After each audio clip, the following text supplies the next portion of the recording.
Hi എല്ലാവർക്കും നമസ്കാരം. ഇന്നത്തെ റെസിപ്പി മത്തങ്ങ എരിശ്ശേരിയാണ്. തേങ്ങയൊക്കെ വറുത്ത് ചേർത്ത് വളരെ രുചികരമായിട്ടുള്ള ഒരു റെസിപ്പിയാണ്, വളരെ ഹെൽത്തിയാണ്. അപ്പോൾ എങ്ങനെയാണ് തയ്യാറാക്കുന്നത് നോക്കാം. അതിനുവേണ്ടി ഞാനിവിടെ 250 ഗ്രാം മത്തൻ ഇതുപോലെ കുറച്ച് വലിയ പീസുകളായിട്ട് കട്ട് ചെയ്തെടുത്തിട്ടുണ്ട്. നമുക്കൊരു പാനിലേക്ക് ഇട്ട് കൊടുക്കാം. അപ്പോൾ മത്തൻ എടുക്കുമ്പോൾ നന്നായിട്ട് വിളഞ്ഞ മത്തൻ എടുക്കുക. അപ്പോഴായിരിക്കും എരിശ്ശേരിക്ക് ഒരു ചെറിയ മധുരമൊക്കെ കിട്ടുന്നത്. അതിൻ്റെ കൂടെ തന്നെ 2 പച്ചമുളക് കീറിയതും 1.5 കപ്പ് വെള്ളവും കൂടെ ഒഴിച്ചിട്ട് കുറച്ച് ഉപ്പും കൂടെ ചേർത്ത് നന്നായിട്ടൊന്ന് മിക്സ് ചെയ്തിട്ട് ഇതൊന്ന് അടച്ച് വെച്ച് വേവിക്കാം. അപ്പോൾ പെട്ടെന്ന് തന്നെ വെന്ത് കിട്ടും. ഇത് ഒരു 5-6 മിനിറ്റ് കൊണ്ട് തന്നെ ഇത് നന്നായിട്ട് വെന്ത് കിട്ടും. ഒന്ന് അടച്ച് വെച്ച് വേവിക്കാം. ആ സമയം കൊണ്ട് നമുക്ക് തേങ്ങ ഒന്ന് അരച്ചെടുക്കാം. അതിനുവേണ്ടി ഒരു മിക്സിയുടെ ചെറിയ ജാറിലേക്ക് 1 കപ്പ് തേങ്ങയാണ് ഇട്ട് കൊടുക്കുന്നത്. തേങ്ങ ചേർത്തതിന് ശേഷം ഇതിൻ്റെ അകത്തിലേക്ക് 1/2 ടീസ്പൂൺ ജീരകവും 3 അല്ലി ചുവന്നുള്ളി, അതായത് ചെറിയ ഉള്ളിയാണ് ചേർത്ത് കൊടുക്കുക. അതിൻ്റെ കൂടെ തന്നെ 1/2 ടീസ്പൂൺ മഞ്ഞൾപ്പൊടി, 1/2 ടീസ്പൂൺ മുളക് പൊടി, ഒരു 1/4 കപ്പ് വെള്ളം കൂടി ഒഴിച്ചിട്ട് ഇതൊന്ന് അരച്ചെടുക്കാം. അപ്പോൾ ഒത്തിരി അരിഞ്ഞു പോകണ്ട, ഒരു തരിതരിപ്പായിട്ട് നമുക്ക് അരച്ചെടുക്കാം. ഇതുപോലെ കുറച്ച് തരിതരിപ്പായിട്ട്, ഒത്തിരി അങ്ങ് പേസ്റ്റ് പോലെ അരിഞ്ഞു പോകണ്ട, ഇതുപോലെ ഒന്ന് അരച്ചെടുക്കാം.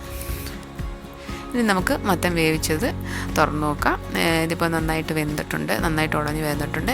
ഇനി ഇത് നന്നായിട്ട് എല്ലാം ഒന്ന് ഉടച്ചെടുക്കണം. അപ്പം മത്തൻ എരിശ്ശേരിക്ക് ഒത്തിരി അങ്ങ് വെള്ളമായി പോരുത്. അതായത് ഇപ്പോൾ എല്ലാം നന്നായിട്ട് ഉടച്ചെടുത്തിട്ടുണ്ട്. ഇനി ഇതിൻ്റെ അതിലേക്ക് 1/2 കപ്പ് വൻപയർ കുക്കറിലിട്ട് നന്നായിട്ട് വേവിച്ചാണ് ചേർത്ത് കൊടുക്കുന്നത്. അപ്പോൾ വൻപയർ വേവിക്കുമ്പോൾ കുതിർത്ത് വെക്കേണ്ട ആവശ്യമൊന്നുമില്ല. ഒരു മീഡിയം ഫ്ലെയിമിലിട്ട് ഒരു 5-6 വിസിൽ വരുന്നിട വരെ നന്നായിട്ട് വേവിച്ചെടുത്താൽ മതി. അതോടെ ചേർത്ത് മിക്സ് ചെയ്തതിന് ശേഷം നമ്മൾ തേങ്ങ അരച്ചതും കൂടെ ചേർത്ത് കൊടുക്കുക. അപ്പോൾ തേങ്ങ ചേർത്തിട്ട് ഒരല്പം വെള്ളം മിക്സിയുടെ ജാറിലൊഴിച്ചിട്ട് അതും കൂടെ ചേർത്ത് കൊടുക്കുക. ഒത്തിരി വെള്ളം കൂടിപ്പോരുത്. ഈ സമയത്ത് ഉപ്പൊക്കെ നോക്കിയിട്ട് ചേർത്ത് കൊടുക്കുക. ഇതുപോലെ ഒന്ന് തിള വന്നാൽ മതി. തിളച്ച് വരുമ്പോൾ തീ ഓഫ് ചെയ്ത് കൊടുക്കാം. ഇനി നമുക്ക് തേങ്ങ വറുത്ത് ചേർക്കാം. അതിനായിട്ട് ഒരു പാൻ വെച്ച് 1.5 ടേബിൾ സ്പൂൺ വെളിച്ചെണ്ണ ഒഴിച്ച് കൊടുക്കാം. അതിലേക്ക് 1/2 ടീസ്പൂൺ കടുകിട്ട് പൊട്ടി വരുമ്പോൾ ഒരു 3 അല്ലി ചുവന്നുള്ളി ഇട്ട് നന്നായിട്ട് ചുവക്കുന്നിടം വരെ വറുത്തെടുക്കാം.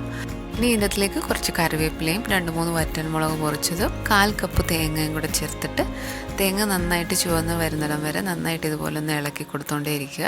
അപ്പോൾ നന്നായിട്ടൊന്ന് ചുവന്ന് ഇതുപോലെ വരുമ്പോൾ നമുക്ക് തീ ഓഫ് ചെയ്ത് കൊടുക്കാം. ഇനി നമുക്ക് തയ്യാറാക്കി വെച്ചിരിക്കുന്ന എരിശ്ശേരിയിലേക്ക് ചേർത്ത് കൊടുക്കാം. അപ്പോൾ ഇങ്ങനെ തേങ്ങ വറുത്ത് ചേർക്കുമ്പോൾ എരിശ്ശേരിക്ക് ഒരു പ്രത്യേക ടേസ്റ്റ് തന്നെയാണ്. ഇനി നന്നായിട്ടൊന്ന് മിക്സ് ചെയ്ത് കൊടുക്കാം. അങ്ങനെ വളരെ രുചികരമായിട്ടുള്ള മത്തങ്ങ എരിശ്ശേരി റെഡിയായി. അപ്പോൾ എല്ലാവരും ട്രൈ ചെയ്ത് നോക്കുക. നിങ്ങൾ ട്രൈ ചെയ്ത് നോക്കിയിട്ട് നിങ്ങളുടെ ഫീഡ്ബാക്ക്സ് കമൻസിലൂടെ അറിയിക്കുക. പുതിയൊരു നല്ല റെസിപ്പി ആയിട്ട് കാണാം. താങ്ക്